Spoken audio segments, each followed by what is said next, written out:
сакаме подобри услови за луѓето во медиумите, за новинарите, за медиумските работници и ќе се бориме жестоко апсолутно не велам дека имаме кој знае какви успеси, нити можам нешто да ветам.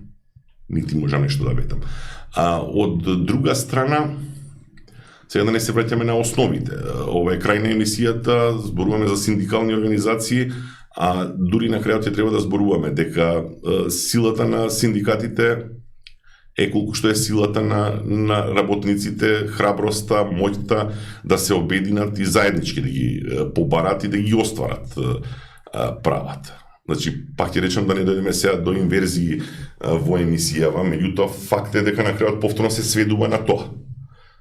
Ниту независниот синдикат во полицијата ќе може ни тие 2, 3, 5 души што го водат, ниту поголемите наши синдикати ССМ, КСС ќе можат нешто да сторат ако станува збор за нивните 3, 4, 5, 6 лидери. Ако базата не е силна и сериозна во намерите да се остварат правата. Вие може да имате синдикален лидер или негови први 2 соработници сите да бидат супер Лех Валенси.